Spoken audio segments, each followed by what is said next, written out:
សួស្តីបងប្អូនប្រុសស្រីជាទីមេត្រីនៃព្រះម្ចាស់ព្រះយេស៊ូវគ្រីស្ទជាព្រះលើអស់ទាំងព្រះម្ចាស់លោកអ្នកបងប្អូនប្រុសស្រីទាំងឡាយនេះគឺជាប្រធានបទដែលខ្ញុំត្រូវតែបកស្រាយជូនគឺថាមានសេចក្តីថាតើត្រូវតែធ្វើសឹកសង្គ្រាមនឹងអ្នកជិតខាងឬលោកអ្នកប្រាជ្ញនិងពួកអ្នកលោកអ្នកចេះដឹងខ្មែរហើយសូមជឿព្រះយេស៊ូវគ្រីស្ទទៅទ្រង់បានបង្រៀនដល់សាសអ៊ីស្រាអែលក៏ដូចជាដល់គ្រប់ជាតិសាសន៍នៅលើផែនដីទាំងមូលដែលថាអ្នកដែលមានប្រាជ្ញាពិតគឺជាអ្នកដែលស្ដាប់ព្រះបន្ទូលរបស់ទ្រង់ហើយកាន់តាមនៅពីលូកាជំពូក11ខ28ព្រះអង្គមានទូលថាមានពរហើយអស់អ្នកដែលស្លូតត្រង់មានពរហើយអស់អ្នកដែលមានចិត្តមេត្តាករុណាមានពរហើយអស់អ្នកដែលមានចិត្តបរិសុទ្ធកុំឲ្យប្រមូលទ្រព្យសម្បត្តិទុកសម្រាប់ខ្លួននៅផែនដីឡាក់មកថាជំពូក5ខ5ខ7ដល់ខ8និងជំពូក6ខ19និងជំពូក7ខ24ព្រះគ្រីស្ទបានមានបន្ទូលប្រាប់ដល់អ្នកសំណប់របស់ទ្រង់កាលពីមុនដែលទ្រង់មិនទាន់យាងមកកើតជាមនុស្សម្លេះដូចជាទ្រង់មានបន្ទូលប្រាប់ដល់លោកម៉ូសេឲ្យបង្រៀនដល់បណ្ដាជនដោយនៅព្រះញាណបរិសុទ្ធរបស់ទ្រង់ថាមិនត្រូវឲ្យឯងបន្ថយគោលចរិតរបស់អ្នកជិតខាងដែលគេបានបោះកាលពីដើមនោះឡើយត្រូវបណ្ដាសាហើយអ្នកណាដែលបន្ថយគោលចរិតរបស់អ្នកជិតខាងខ្លួននោះបណ្ដាជនទាំងឡាយត្រូវឆ្លើយថាអាមែនពីចតិថាជំពូក19ខ14និងជំពូក27ខ17ទ្រង់មានបន្ទូលប្រាប់ស្ដេចសាឡូមោនថាសេចក្តីកោតខ្លាចដល់ព្រះយេហូវ៉ាជាដើមចមនៃប្រាជ្ញាសុភាសិតជំពូក9ខ10និងខ12គេមិនអាចតតាំងនឹងអ្នកដែលពូកែជាងខ្លួនបានឡើយពីសាស្ត្រាជំពូក6ខ10គ្មានផ្លូវគេចរួចចេញពីចម្បាំងទេសាស្ត្រាជំពូក8ខ8ការរត់ប្រណាំងមិនសម្រេចនឹងមនុស្សដែលរត់លឿនការចម្បាំងក៏មិនសម្រេចនឹងមនុស្សដែលមានកម្លាំងដែរពីសាស្ត្រាជំពូក9ខ11មនុស្សមានប្រាជ្ញាក៏មានកម្លាំងច្រើនមនុស្សដែលមានតម្រេះក៏ចម្រើនអំណាចខ្លួនឡើងត្បិតដោយមានការជួយគំនិតដែលប្រកបដោយប្រាជ្ញានោះឯងនឹងអាចធ្វើសឹកសង្គ្រាមបានហើយដោយមានអ្នកប្រឹក្សាជាច្រើននោះទើបបានជ័យជំនះពីសុភាសិតជំពូក24ខ5ដល់ខ6ព្រះយេស៊ូវទ្រង់មានបន្ទូលដល់ថាតើមានស្ដេចឯណាដែលរៀបចេញទៅច្បាំងនិងស្ដេចមួយទៀតឥតអង្គុយពីគ្រោះមើលជាមុនសិនដើម្បីឲ្យដឹងជាខ្លួននាំពល 10000 ទៅទល់នឹងស្ដេចដែលនាំពល 20000 មកច្បាំងបានឬមិនបានបើឃើញថាមិនបានទេនោះទ្រង់នឹងចាត់រាជទូត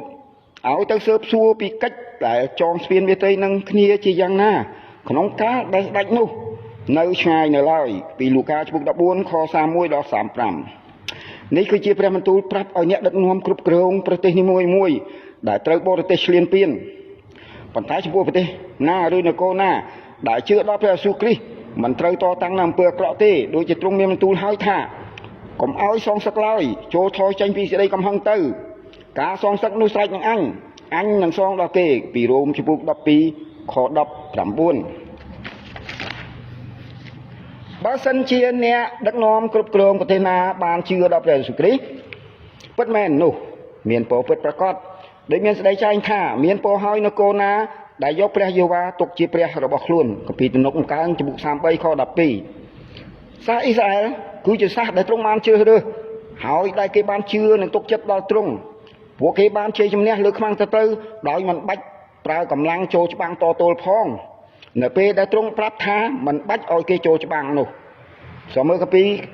ររសឹកបាក់ពីរបាក់ស័ព្ទជំពូក20ខ15ដល់30ជាការពិតមែនហើយសូមបើសិនជាព្រះជាម្ចាស់តម្រូវឲ្យយើងចូលច្បាំងសូមមើលរឿងព្រះជាម្ចាស់ដែលទ្រង់ដាក់ច្បាប់ឲ្យពួកកូនចៅអ៊ីស្រាអែលធ្វើតាមពីចតិថាជំពូក20ខ1ដល់9និងខ10ដល់12តាមរបៀបនេះនៅសម័យថ្មីស្របតាមគម្ពីរសញ្ញាថ្មីព្រះគ្រីស្ទមានបន្ទូលឲ្យគ្រីស្ទានដែលជាធានរបស់ទ្រង់មិនត្រូវភ័យខ្លាចឡើយនៅគម្ពីរម៉ាថាយជំពូក10ខ28ទាហានរបស់ទ្រង់ត្រូវតែប្រដាប់ខ្លួននឹងអាវុធសម្រាប់ច្បាំងគ្រប់គ្រាន់ពីអេផេសូជំពូក6ខ12ទៅដល់19ខាងព្រលឹងវិញ្ញាណក៏ដូច ប្រៀបធៀបខាងឯលោកីនេះដែរព្រះគ្រីស្ទអនុញ្ញាតឲ្យពួកអរិយសាតាំងច្បាំងឈ្នះពួកគ្រីស្ទានបាននៅគ្រាដែលទ្រង់សាកល្បងជំនឿរបស់ពួកអ្នកដែលជឿដល់ទ្រង់នៅថ្ងៃចុងក្រោយវិវរណៈចំពុក13ខ7យ៉ាងណានោះពួកអ្នកដែលជឿតាមព្រះបន្ទូលរបស់ព្រះគ្រីស្ទឲ្យយើងចេះពិចារណាថាតើតបយើង 10000 អាចឈ្នះតប 20000 របស់គេយ៉ាងដូចម្ដេចបើឃើញថាมันអាចឈ្នះត្រូវតែទៅចរចានឹងគេក្នុងកាលដែលគេនៅឆ្ងាយនៅឡើយសូមមើលលូកាចំពុក14ខ31ដល់35នោះត្រង់នេះក៏មិនខុសពាក្យទំនៀមខ្មែរថាធ្វើស្រែនឹងទឹកធ្វើសឹកនឹងបាយពាក្យនេះក៏មិនខុសសេចក្តីមួយដែរថាបើយើងធ្វើចម្បាំងបាននោះតើតែសេដ្ឋកិច្ចយើងបានរីកចម្រើនលូតលាស់ដែរនេះហើយទោះជាយ៉ាងណាមិនបាច់តតាំងនឹងគេដោយកម្លៅនោះដែរយើងត្រូវតែមានជំនឿតាមព្រះបន្ទូលរបស់ព្រះគ្រីស្ទដែលចុងក្រោយមកផុតទ្រង់នឹងយាងមកច្បាំងជួសពួកគ្រីស្ទានបរិសុទ្ធរបស់ទ្រង់ជាមិនខានឡើយណាពិតប្រាកដមែនហើយបើយើងខំសិក្សាស្រាវជ្រាវគ្រប់ទាំងសេចក្តីដែលព្រះជំចាស់បានមានបន្ទូលសន្យានឹងទាយទុកនោះប្រកាសនឹងកើតមានហេតុការណ៍និងព្រឹត្តិការណ៍កើតឡើងជាពិតហើយក៏បានសម្រេចគ្រប់សេចក្តីដែលទ្រង់បានឲ្យពួកអ្នកជឿសរសេរទុកមកខ្ញុំសូមលើកយកឧទាហរណ៍ដែលសំខាន់ដូចជាសេចក្តីដែលទ្រង់បានដាក់បញ្ញត្តិច្បាប់និងបានទ្រង់បានមានបន្ទូលប្រាប់ដូចជាចែងទុកថាសូមមើលគម្ពីរនិខមនាងចំពុក20ខ3ដល់6ត្រង់កន្លែងនេះបានសម្រេចជាពិតហើយដូចជាទ្រង់បានមានបន្ទូលរួចហើយនៅគម្ពីរនិខមនាងចំពុក20ចាប់ពី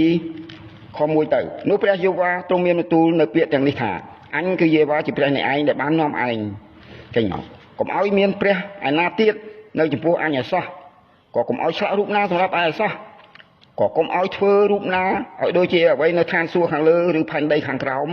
ឬនៅក្នុងទឹកដែលទាបជាងដីផងក៏កុំឲ្យក្រាបសំពះនៅចំពោះរបស់ទាំងនោះឬគោរពប្រតិបត្តិតាមនោះឡើយបិទអញដែលជាយេហូវ៉ាជាព្រះនៃឯងអញមានសេចក្តីប្រច័ណ្ឌក៏ទម្លាក់ការទុច្ចរិតរបស់ឪពុកទៅលើកូនចៅរហូតដល់3ហើយ4ដំណរផងចំពោះអស់អ្នកណាដែលស្អប់អញតែអញផ្ដល់សេចក្តីសប្បុរសដល់ទាំងពាន់ដំណរនៃពួកអ្នកដែលស្រឡាញ់ហើយកាន់តាមបញ្ញត្តិរបស់អញទាំងប៉ុន្មានវិញត្រង់កន្លែងនេះបានសម្រេចពិតហើយតួយ៉ាងដូចជាសាសអ៊ីស្រាអែលដែលមកដល់សប្តាហ៍ថ្ងៃនេះហើយក៏នៅតែមានមនុស្សតិចទេដែលជឿដល់ព្រះយេស៊ូវទោះជាទ្រង់បានយាងមកប្រសូតជាមនុស្សក្នុងជាតិសាសរបស់ពួកអ៊ីស្រាអែលនេះក៏ដោយហើយទោះជាទ្រង់ត្រូវពួកមនុស្សដែលមានអំណាចនិងបណ្ដាជនជាច្រើនអ្នកដែលមិនបានប្រែចិត្តចេញពីអំពើបាបរបស់ខ្លួននោះបាននាំគ្នាសម្លាប់ព្រះអង្គក៏ដោយក៏ទ្រង់នៅតែស្មោះត្រង់ដដែលដូចជាទ្រង់បានមានបន្ទូលដែរថាភ្លៀងនិងហេមៈព្រិលធ្លាក់ចុះមកពីលើមេឃឥតវិលត្រឡប់ទៅលើវិញគឺមកស្រោចដីធ្វើ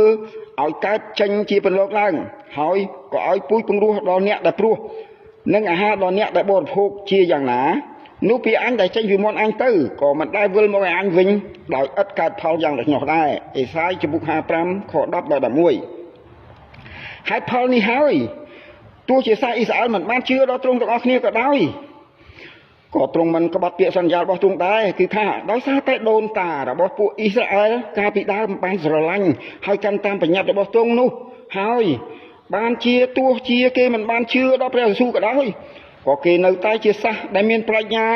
ជាងគេលើលោកនេះហើយក៏នៅតែអាចច្បាំងឈ្នះគេដដែលទោះជាគេមានគ្នាគេតិចក៏ដោយហើយថាទោះជាជាតិសាសន៍នានាគេមិនបានជឿដល់ទ្រង់ក៏ដោយបើគេប្រព្រឹត្តតាមព្រះបន្ទូលរបស់ទ្រង់នោះនឹងចេញជាលទ្ធផលផ្ដល់ឲ្យគេវិញជាមិនខានដូចជាទ្រង់មានបន្ទូលថាត្រូវបណ្ដាសាហើយអ្នកណាដែលបន្ថយគោលចរិតរបស់អ្នកជិតខាងខ្លួនចោទទាថាចំពុក27ខ17ត្រង់នេះមិនមែនតែព្រំដីរបស់អ្នកជិតខាងខ្លួនតែពីរគ្រួសារប៉ុណ្ណោះទេទោះជាព្រំដែនប្រទេសដែលជាប់ជិតខាងគ្នាក៏ដោយជាក់ស្ដែងយើងឃើញថាប្រទេសជិតខាងយើងសពថ្ងៃដល់ពេលដែលពួកគេត្រូវបណ្ដាសារបស់ព្រះជាម្ចាស់ហើយពួកគេត្រូវព្រះជាម្ចាស់ជំនុំជម្រះខាងសាច់ឈាមលើលោកីនេះហើយទ្រង់បណ្ដាលឲ្យមានកើតរឿងជួយផែនដីមើលពីអេសាយចំពុក13ខ13និងចំពុក24ខ19ខ្យល់ព្យុះនិងទឹកជំនន់ខ្លាំងក្លា មើលគម្ពីរអេសាយចំពោះ28ខ17និង30ខ30ប្រទេសខ្មែរយើងព្រះជាម្ចាស់ធ្វើឲ្យរញ្ជួយបន្តិចនៅខេត្តរតនគិរីពីព្រោះខ្មែរយើងមិនបានឈ្លានពានប្រទេសជិតខាងមែនតែពួកមន្ត្រីនិងពួកអ្នកមានដណ្ដាស័ក្តិជាច្រើនបានរំលោភដីធ្លីប្រជាជនឯងដូច្នេះត្រូវមានខ្យល់ព្យុះនិងទឹកជំនន់បង្គួរឬមធ្យម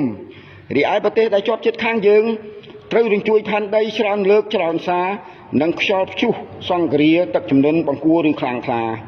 លើសខ្មែរយើងទៅទៀតដូច្នេះប្រទេសខ្មែរយើងត្រូវតែនាំគ្នាដឹងគុណព្រះយេស៊ូវគ្រីស្ទបើមិនដូច្នោះនឹងបានដូចជាគេដែរសូមពិចារណាគម្ពីរហេព្រើរចំពុក12ខ28ចែងទុកមកថាដូច្នេះដែលទទួលនគរមួយដ៏កកើករញ្ជួយបំបាននោះត្រូវឲ្យយើងដឹងគុណត្រង់ពាក្យត្រង់នេះនៃត្រង់គឺត្រូវខាងនគរព្រះពីព្រោះនគរព្រះមិនអាចក៏ក្លែងរញ្ជួយបានឡើយត្បិតជានគររបស់ពួកសុចរិតហើយតែនៃប្រៀបធៀបត្រូវខាងឯលោកីវិញគឺថាប្រទេសយើងមិនទាន់ទទួលនៅការក៏ក្លែងរញ្ជួយដោយប្រទេសជិតខាងនៅឡើយប៉ុន្តែបទទំនាយថ្ងៃចុងក្រោយគ្មាននរណានគរណាឬប្រទេសណារួចពីរញ្ជួយផែនដីនិងព្យុះព្រិលឡើយបាត់មនុស្សនៅតែមានអំពើទុច្ចរិតនៅតាមប្រទេសនិងជាតិសាសន៍របស់ខ្លួននោះវិវរណៈចំពុក16ខ18ដល់ខ21សូមពិចារណាសូមព្រះជាម្ចាស់ប្រទានពរដល់បងប្អូនទាំងអស់គ្នាអាមែន